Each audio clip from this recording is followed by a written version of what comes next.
Okay, I'm excited, guys. I get to work on a sand muller. Now, we know we've had this great dilemma with trying to get a piece of 4-inch round stock 4 inches long. So, finally found one, and reasonable price, and fairly decent shipping, and I didn't have to screw around with Fleabay, which I shouldn't have done to start with. So, we have a box, came from Midwest Steel and Aluminum, and it took them, I think I ordered it on a Tuesday, Wednesday, something like that. It didn't ship until the following Monday. I think they showed tracking, but I think it was finally Monday. And then I had it in just a couple of days. The steel itself was $26.26, and this is just a piece of 1018 cold roll. And shipping was another $12.28. Cost me $38.54, which was cheaper than any place I screwed around on Fleabay. Midwest Steel and Aluminum is the name of the outfit. This is the way it was packaged. I have already opened it just to check it. Everything was taped up. It was packaged pretty well, I think. Although when we look inside, it has been abused a little bit in transit. So we got a piece on the top, and it was beat up enough that we have that much space around it. So it still got hammered around pretty well, but it did make it. So I do have a piece of material here. I don't think there's anything else in this box, but it was packaged pretty well. They've got cardboard stuck around on all the sides, well, most of the sides, and it's taped up pretty well. Not unhappy with that at all. We got a piece of steel. Now, this was my piece of stock that we finally managed to get in. We have the inside board to 2-inch, and then the other end we've got turned still just slightly oversized, but this is where our seal is going to ride. It's going to sit right on there. It'll be mounted this way. The bearing goes underneath. This rides on the top of our bearing, this surface here, and then we'll turn it to the seal. Now, the reason I have left this oversized is I'm going to go ahead and finish machining the keyway and the locks on this and fit them up to the main shaft, which is right here. And this one still has to be center drilled on both ends. Actually, it doesn't have to be center drilled on both ends, probably just the one end, but we'll go ahead and clean it up and center drill it on both ends so we can turn it between centers. And then we have a fairly snug sliding fit on these where they go together. And that will mount just like that. The top of the main shaft will get drilled half 13, I believe it is. And I'm going to go ahead and cut my keyways and mount it so that I can lock the hub onto the shaft, and then turning it between centers back in the lathe while I'll go ahead and turn my seal, my final seal diameter right then. That way I know I'm concentric to where the hub's going to ride on the main shaft. So I'm going to go ahead and machine the keyway in the planer, and I thought I had everything to do that, but of course I don't. We're going to broach a 1/2-inch key in there, and we have a tool holder, but I do not have a boring bar that fits this tool holder. I thought I did. I thought I had one with the planer, but I don't. So what I'm going to do, and I'll have to wait until the beginning of the week so that I can run down to the little steel supplier. This takes an 1 1/8 boring bar. And I've got some bigger stock I could turn down to fit this shank, but I'll go ahead and get some just 1 1/8 cold roll, and that way I can adjust the length on it rather than having it be a fixed length boring bar. And we're just going to take a piece of high-speed steel, and we're going to silver solder it onto the bottom. I'll probably cut a 1/2-inch key. I'll set it up in the mill and cut a 1/2-inch key, 1/8 of an inch deep or something in the bottom of that cold roll to accept this piece of tool steel, and we'll go ahead and silver solder it in, and that'll be our boring bar. This is going to be a relatively limited use. I don't know, if I'm doing internal bores, but at this point in time I don't do that much stuff that's this large diameter. So we'll go ahead and set it up and make it work this time, and then we'll throw it in the box. It's not that expensive to have it set up as tooling for the machine, so we'll have that option next time we need a boring bar to cut a keyway in an internal bore that's fairly, 1.5 inches or larger probably. Here's my cutter. I've been calling them a boring bar, whether it's actually a boring bar or it's an inside shaper tool is what it amounts to. So this is what we're going to set up on the planer. 1 1/8 round stock, which is what fits this particular tool holder. This, and this is an Armstrong 49, I believe it is. Yeah, number 49. So it'll mount in the planer upright like this. Our tool will mount like this and go like this.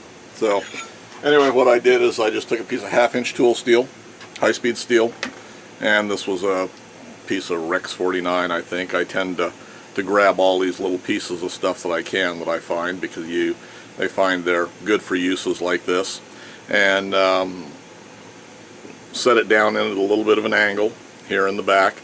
Just when I machined the pocket for it to set in, well, I machined it at a little bit of an angle and set her down in there and silver soldered it in. So I think that'll be plenty strong for what it is. And the reason I pocketed it at an angle is to give it a little bit of a rake that way, and then all I've got to do is grind the front face rather than worrying about the back, or I can just hone the bottom. So, you know, I don't know how much I'll actually use this tool, but it'll serve for what I want to do with it, at least for this point in time. 1 1/8 inch stock, milled it straight across so it would set all the way back into the pocket to give it a little bit more support, and that's what we got, using, I think I'm using Harris silver solder, number 45, which is 45% silver. So anyway, I'm going to start setting this up on the planer. Alright, well, we managed to get the keyway cut in this.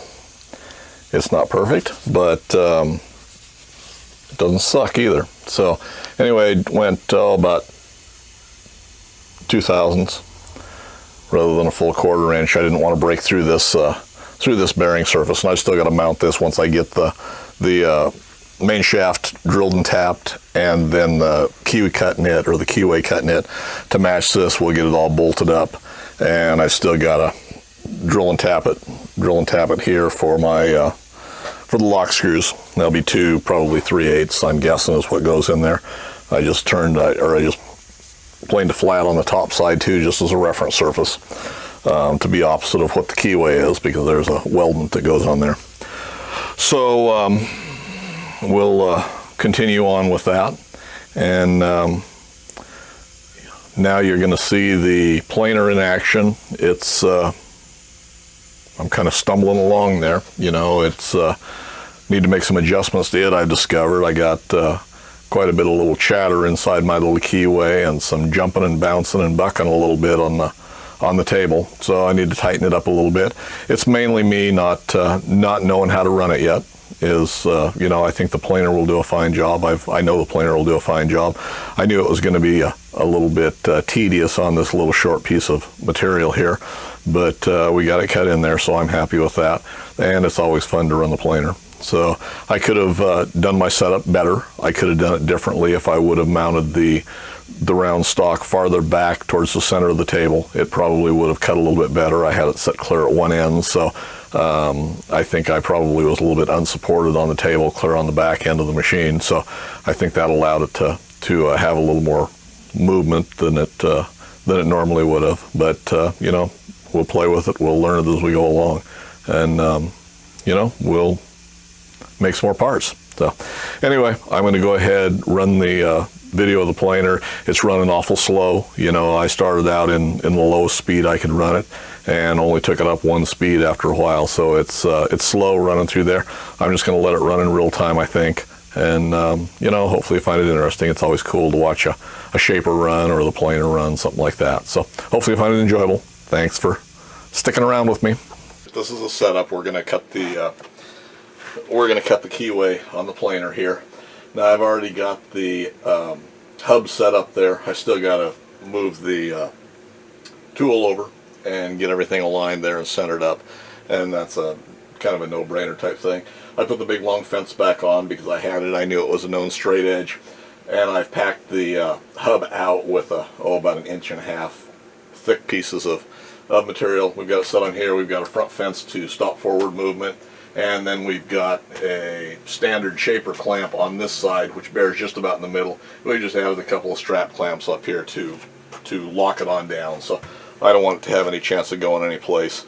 I won't give you a whole lot of commentary. I'm going to let the camera run, and you know, part of the time I'm sorry I'll be in the way, but this is gonna Going to take a little fiddling with me. I've already got it at slow speed, so we'll just let it run in real time. I'm going to cut it about 2/1000 deep. I'm not going to go a full 1/4 inch because I don't want to interfere with the with this outer surface that's going to rub on the that's going to ride on the race on the seal, or on the seal for the top of the Muller. So on that top bearing. So we'll just move her on over here. I'll let her run and enjoy. It's always fun watching planers go. So fire up the phase converter, make noise.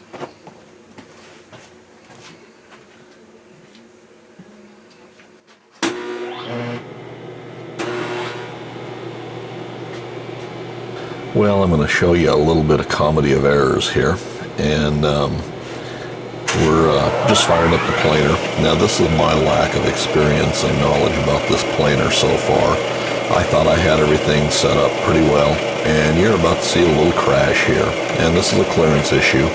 Wouldn't have taken much of a adjustment to not have this, but I was concerned on getting it centered up in the bore. I thought I had the travel set right, and I was wrong. So didn't hurt anything other than put a nice little bend in one of these grade 8 bolts.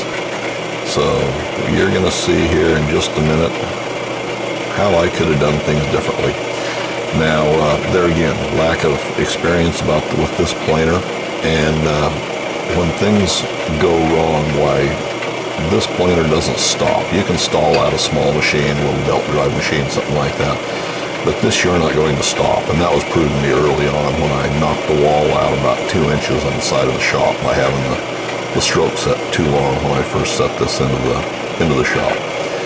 But anyway, no harm, no foul here. You'll see this as it runs along and get a little bit of chatter. Part of it's my setup with the tooling. I've got a pretty aggressive rake on this cutter, and edge is pretty sharp, so it's wanting to grab a little bit. You'll see the planer just running in real time. About the 28-minute mark is where everything kind of settles itself in. I'm kind of learning the feed rate a little bit better, and we're getting a pretty nice chip rolling off of there. I thought about speeding up this video a little bit just because it is running awful slow, and the stroke is set awful long on the table travel for this little short piece. I intentionally did that just to give me a little more time to get it lubed, watch how it's cutting, and react if things go awry.